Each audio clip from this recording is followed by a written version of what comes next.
Husband demanded I put his mother's needs first over Mother's Day, while refusing to acknowledge my role as a mother. I got up this morning around 8 with my husband, and there was not a single mention of it being Mother's Day.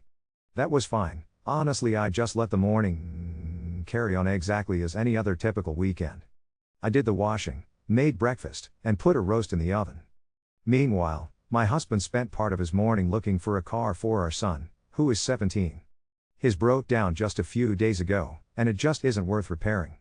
Around 1 p.m. I decided to take a moment for myself and go down my eyebrows. Just as I started getting my things together, my husband popped into the hallway telling me I had to go back downstairs and help our son get some insurance quotes. The policy is a multi-car one on my insurance, so apparently, I'm the only one who can sort this. I told him point blank that I was busy for a moment, but he just shouted that I needed to drop everything and help our son right then and there. By that point, I was already feeling a bit sore that nobody had even bothered to mention it was Mother's Day.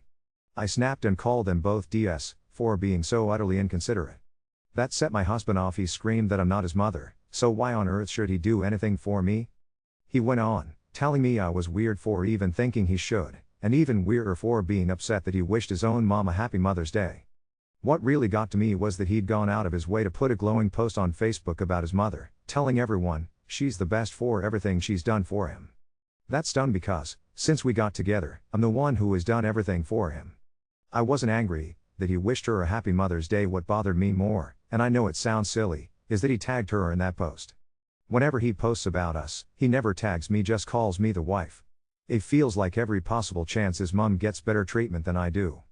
At this point, he started shouting that our son is old enough to do something for me on his own, which, for the record, I totally agree with. I am also upset with our son, and that I should stop making everything about myself. I was completely stunned hearing that.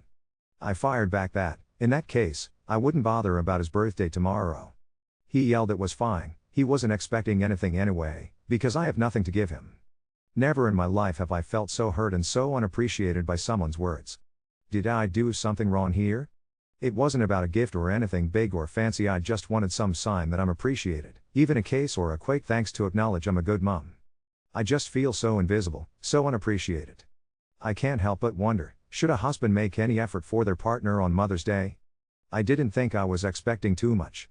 To my surprise, he admitted he knows he needs help and confessed that what he'd said and done was wrong. I made it crystal clear, he has 1 week to find a therapist and book an appointment.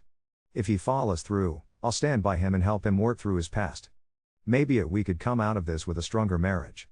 But if he chooses to forget this conversation and continues being cruel, he won't see me fighting, crying, or begging. He'll have no idea I'm quietly making a plan to leave. I love him, and I'll give him his chance. But I refuse to waste my life on someone who does not want me or respect me. Update 2. My husband and I have been together for 10 years, married for 7, and our relationship has always been what you might call normal. There's never been any big drama between us. We both work full-time and our salaries are similar, so financial struggles aren't an issue. My husband runs his own business, and even though I have my own demanding job, I also manage all his business finances, invoices, and accounts. I don't get paid for this work, nor do I want to be, because it's our business. The better it does, the better it is for both of us. We have 2 employees, both young apprentices, and they can't really work without my husband being present.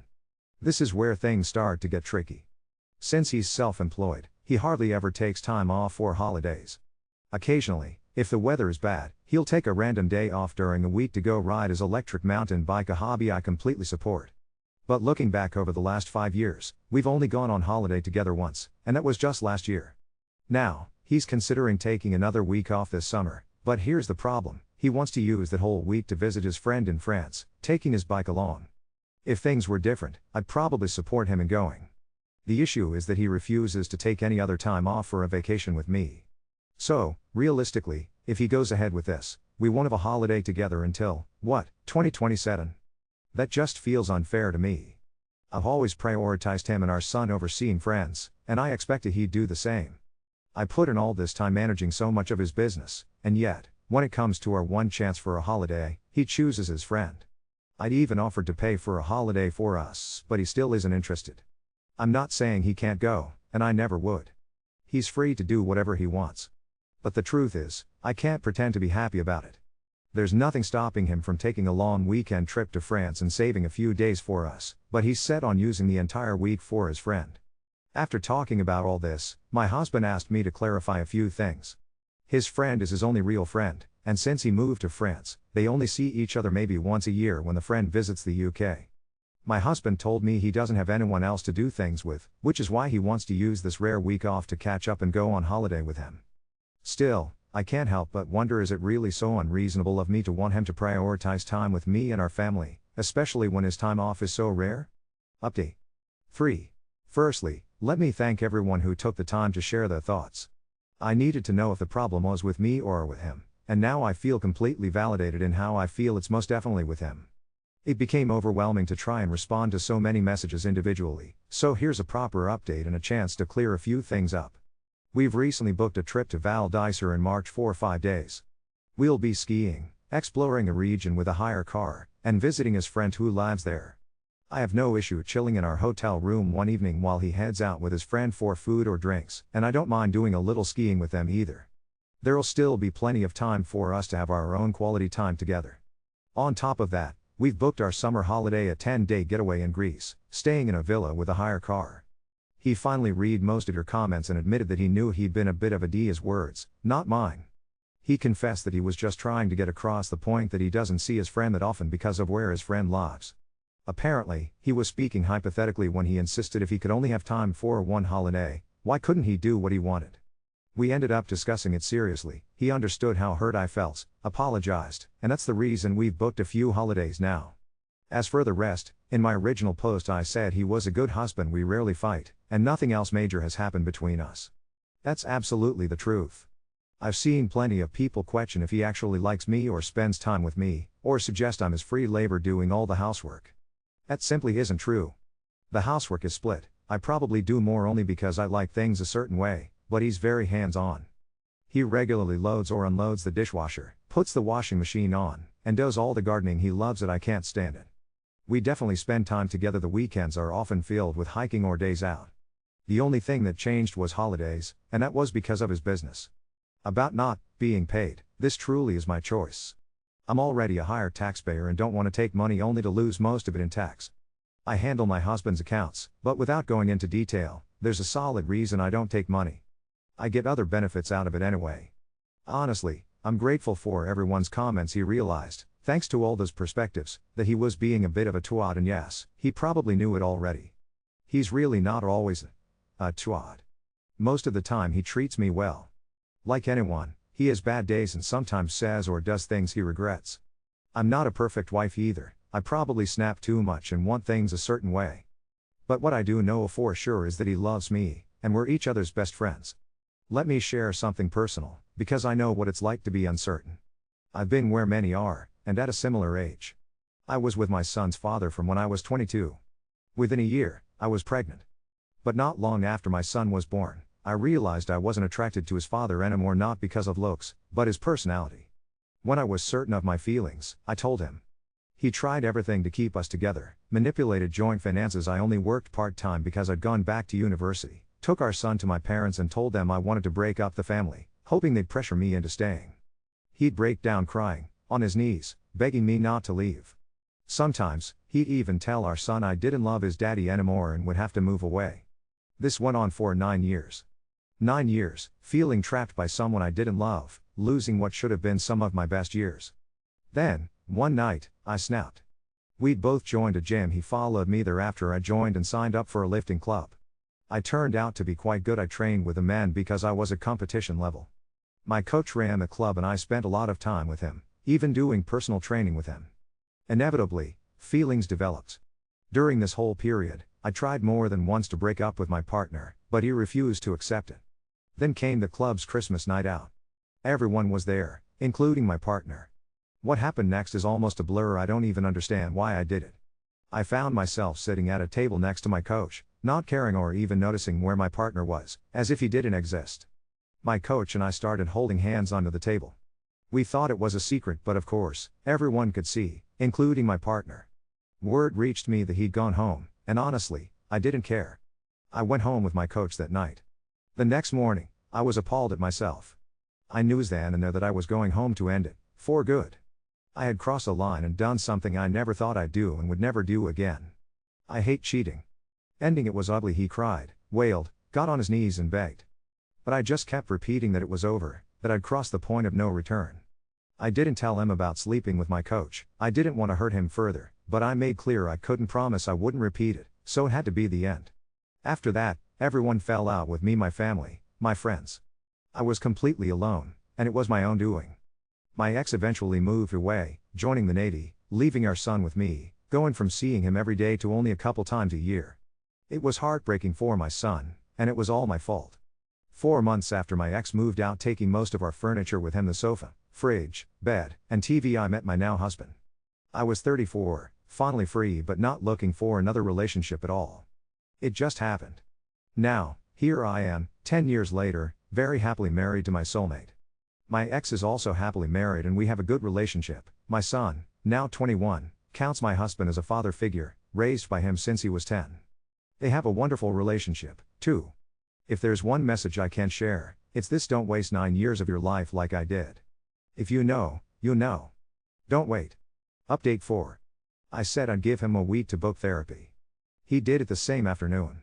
He came back from his first session looking like someone had taken the stuffing out of him, sat down at the table and, for the first time in a long time, actually spoke to me rather than at me. There wasn't a defense or an excuse. He told me he'd been carrying around this knot in his chest for years and, every time anything touched money or care or being needed, the knot tightened. He'd lash out at the nearest person who loved him because that felt the safest place to put the mess. Then he took his phone out and, without me asking, showed me his bank app.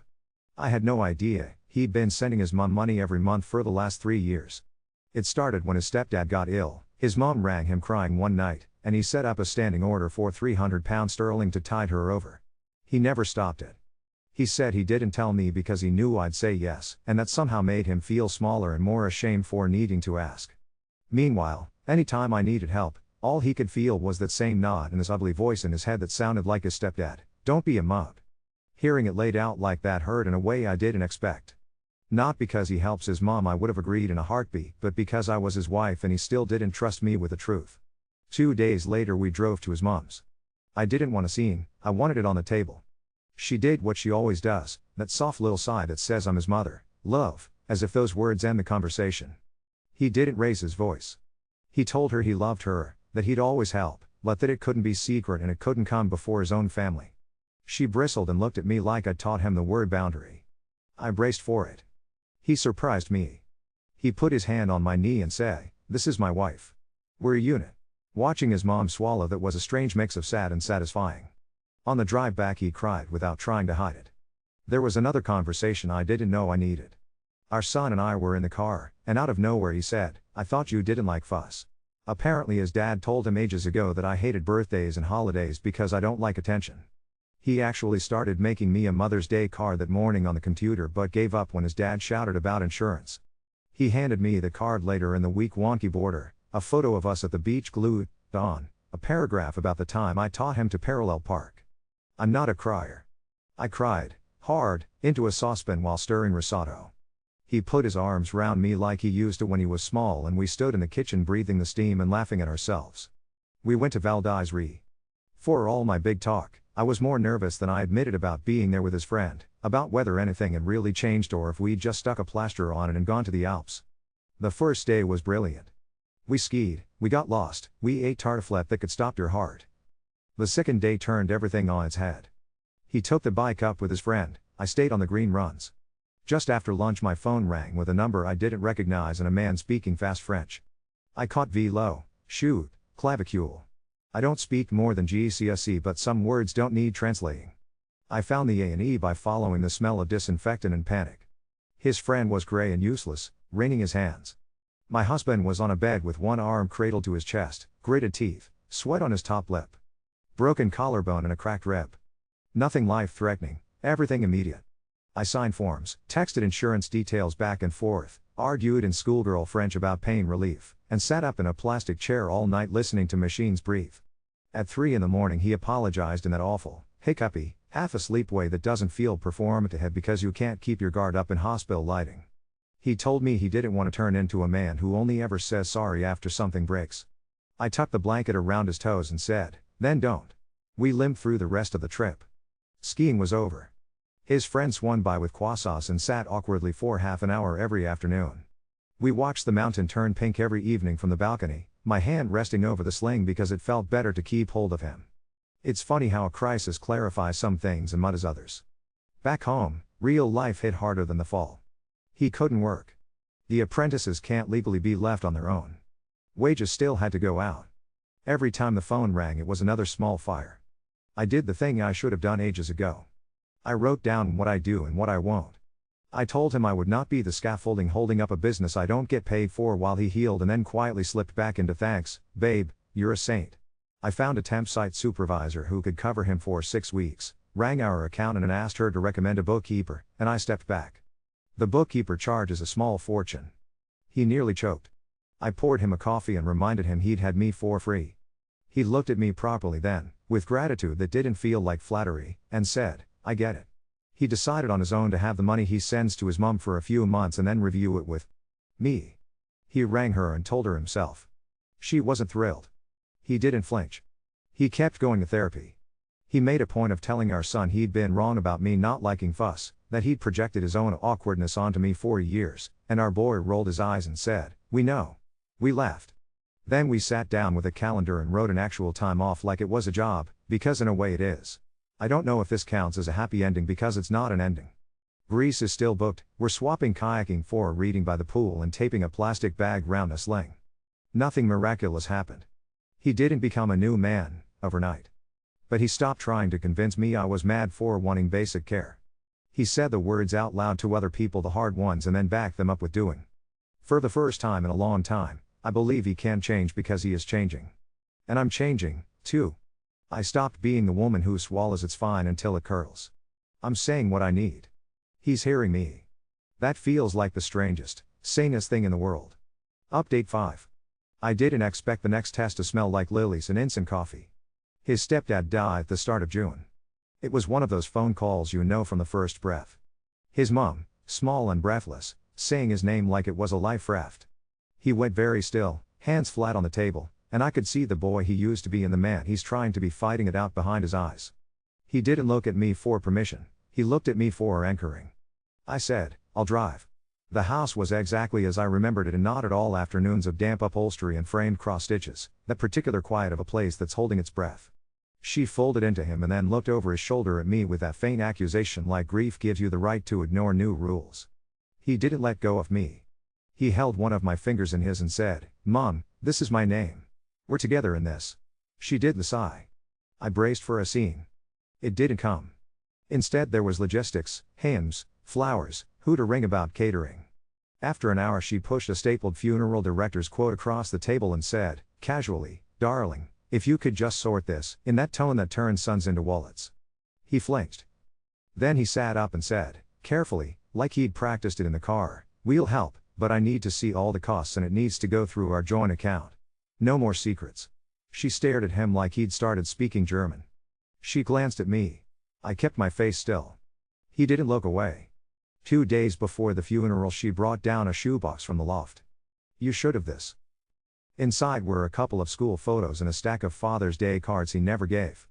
Primary school handwriting, to Dad real, to Sean, crossed out, to Steve abandoned halfway. He touched one with 2 fingers like it might sting him. He didn't cry. He laughed one small, unkind sound at the mess of it all and said, that tracks. We sat on the carpet and went through the box until dusk. He told me about a year he saved up pocket money to buy a tire pump for a bike he wasn't allowed to ride. I told him about the time I bought my mom a paper rose from the corner shop and felt posh for a whole hour. Silly little bravery, both of us. The day itself was unglamorous and true. He didn't make a hero of the dead speech. He read a poem about anger loosening its grip and said, we didn't like each other much, but he made my mom laugh once and I'm grateful for that. After, in the church hall with a cling film sandwiches, his mom cornered me by the urns and wanted to know what it was I'd said to make him change. I told her I hadn't said anything she hadn't heard 1,000 times, he'd started listening to himself. She tutted and said, you've turned him against me. He came up behind me with 2 paper cups of tea, and handed me mine first. No she hasn't, Mom. I've turned towards my wife. She blinked. Something old cracked. On the way home he took my hand off the gear stick and put an envelope in it. Solicitor's letter. He'd updated his will, changed his next of kin with the G.P. and the bank things I'd stupidly assumed were already me and made me a director of the company. Not a gesture. A signature. No more invisible, he said, without looking at me, because if he looked he would have lost a nerve. It wasn't about the money and we both knew it. It was about being written into the bones of his life. Greece nearly didn't happen. The temp site supervisor handed in his notice the Monday before we flew because his wife had gone into early labor. The apprentices panicked. Oldham would have tried to do 50 impossible things at once and then blamed me for the other 49. He stood in the doorway with his good shoulder pressed to the frame and said, "We're still going. Work will exist when we get back." He ran a competitor he can't stand and they sent a lad to cover 3 mornings a week in exchange for a favor down the line. It felt like handing your baby to someone in the supermarket queue. We did it anyway. Our villa was whitewashed and square and smelt like lemons left too long in a wooden bowl. He was saintly about the sling in the heat for exactly an hour, then tried to shower without it and nearly blacked out. We laughed and cried at the same time, naked and ridiculous in a tiled cube while a gecko watched us judge ourselves. We ate tomatoes that tasted like the inside of summer and drove badly on roads full of sheep. He kept catching my eye and doing the small, apologetic smile whenever I opened a jar for him. The first afternoon we went down to the little beach, pebbles that make you yelp when you first put your feet in. He's lost weight since the accident. His ring had been loose for weeks and of course it chose the moment to slip. 1 second it was there, the next it flashed in the green and vanished.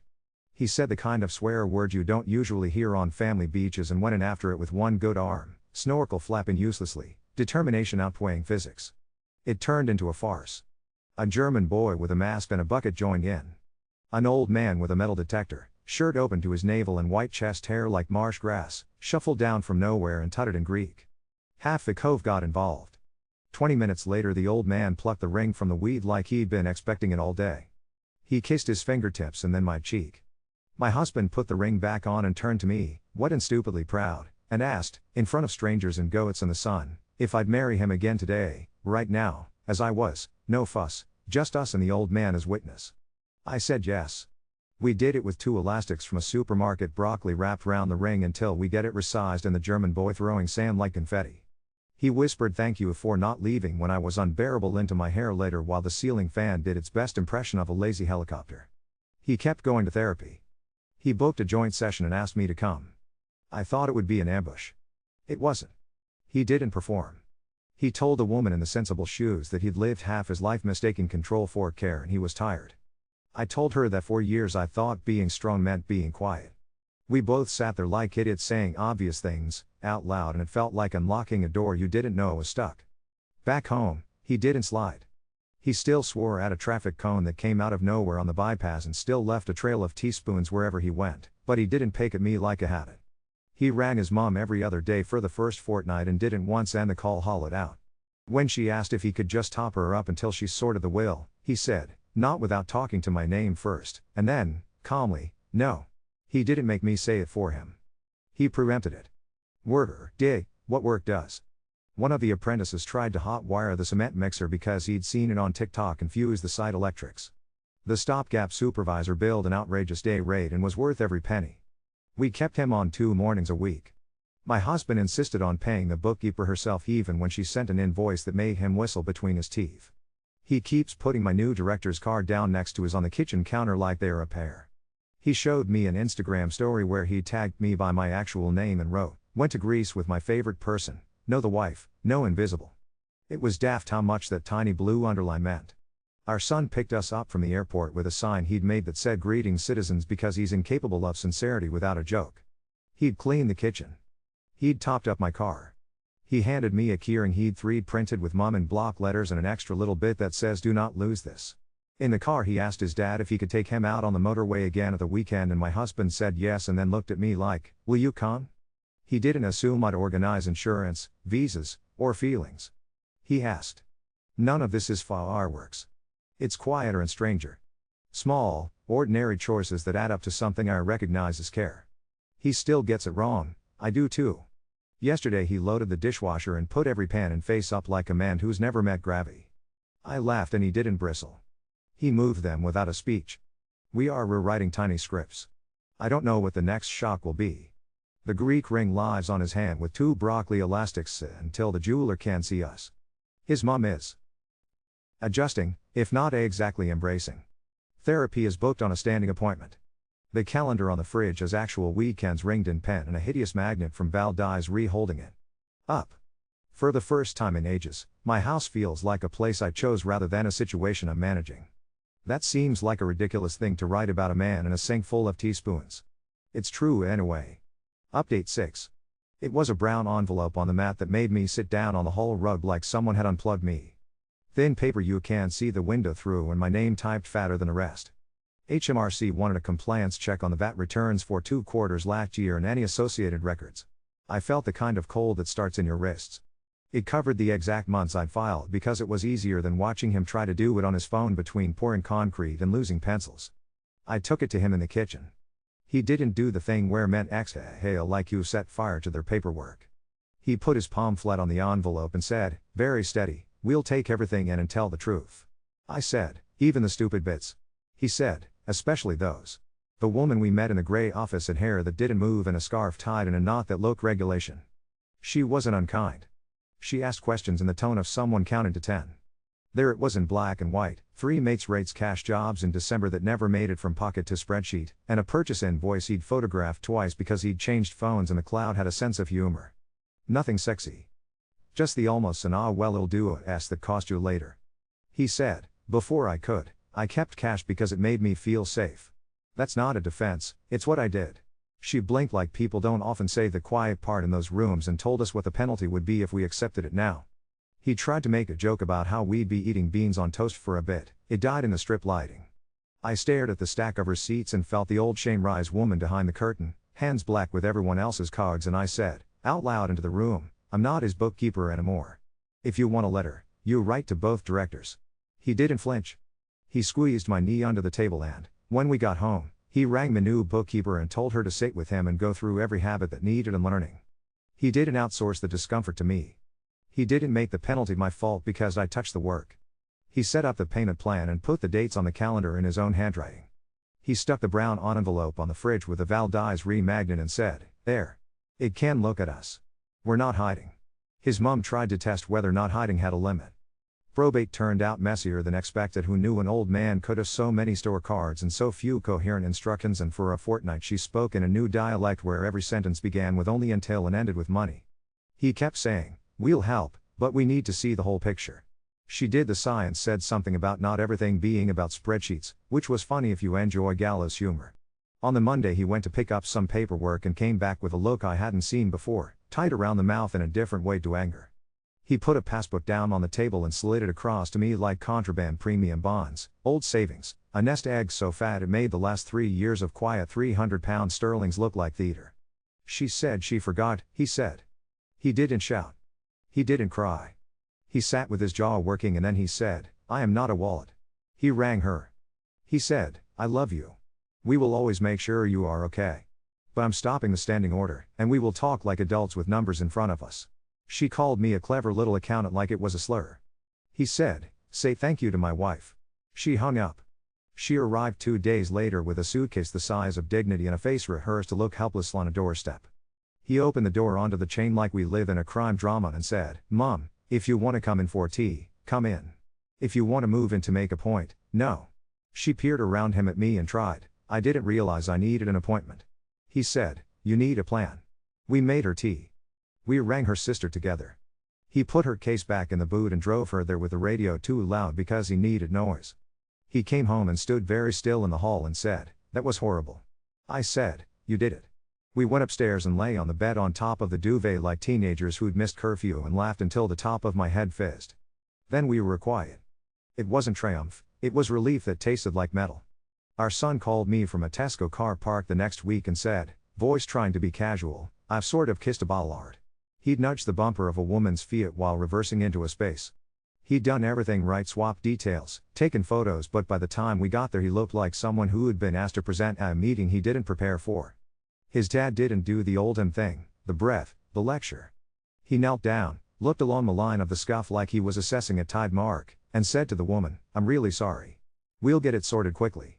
Back in the car our son said quietly, I thought you were going to go mental. He said, I used to. I'm learning. They drove home the long way with me in the back, ridiculous role reversal, and at the lights he looked at me in the mirror and mouthed, "You fixed us," and I shook my head and mouthed back, "We fixed us," and I cried into a packet of crispy chili seaweed because apparently that is who I am now. 2 more things happened in the middle of all this, like life didn't check the Rona. The jeweler resized his ring and polished it within an inch of its life, and when the man handed it over, my husband took a breath and slid it back on like it had been waiting. He asked the jeweler if broccoli elastics had become a trend. The man deadpanned that he could sell them behind the counter for £60 sterling a pair if we wanted. And this is going to make some people roll their eyes. We got a dog. Not on impulse, not to glue something, just a quiet yes that arrived after his therapist asked him what care looks like when it isn't heroic, and I said, feeding something at the same time every day. She's a lurcher with legs like musical notes and a face that makes old men melt at bus stops. We called her Monday because that was the day she arrived and because we wanted something we'd say out loud often that had always felt heavy to both of us. Monday is ridiculous and elegant and has decided I'm her radiator. His mom hates dogs. This was not a reason to do it, but it didn't hurt. He kept showing up to therapy. He asked me to come to another joint session, and that time he said to the woman with the sensible shoes, "I don't know how to stop expecting punishment when I tell the truth." She said, kindly, "Notice what happens when you tell it anyway."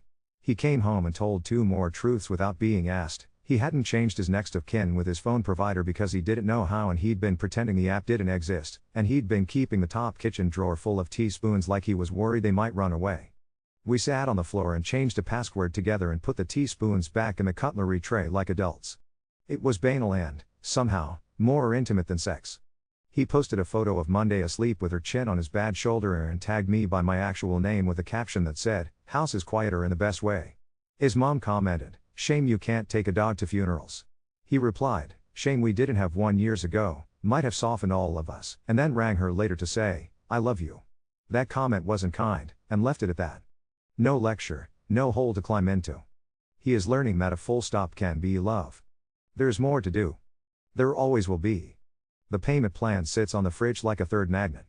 The calendar has ridiculous things written on it in both our hands: dog class, book club, HMRC phone call, proper date, no phones, and yesterday I watched him stop himself mid-grump and say, "Try again," like he was coaching a version of himself he'd finally decided to root for. Monday stole a muffin from the counter and we laughed until we had to sit on the floor with our heads against the cupboard doors. Our son reversed into a space at the 3rd attempt and then sat in the driver's seat pretending to be calm for a whole minute. At 10 that night, when the house had that church quiet of clean dishes and damp dog, he put 2 mugs down and said, "I want to pay you." I opened my mouth to do my usual no, and then I didn't. He said, "Not because I think you owe me or I owe you. Because your work is work." We spoke to the accountant this morning and she said the word dividends 5 times and I didn't get hives once. Nothing dramatic exploded. The craziest part is how ordinary it all feels. He holds my gaze when money comes up now. He tells the truth and doesn't die. I ask for things without pre-apologizing. The house still has teaspoons breeding in corners and a dog who thinks the Hoover is a mortal enemy. His mom is rearranging her helplessness into something nearer to honesty at a glacial speed that counts as progress. The rain doesn't slip. When I put the key in the front door in the evening, the place that opens smells like coffee and wet fur and a man who is trying on purpose. It doesn't sound like fireworks. It sounds like drawers closing properly. It feels like peace, with a pulse.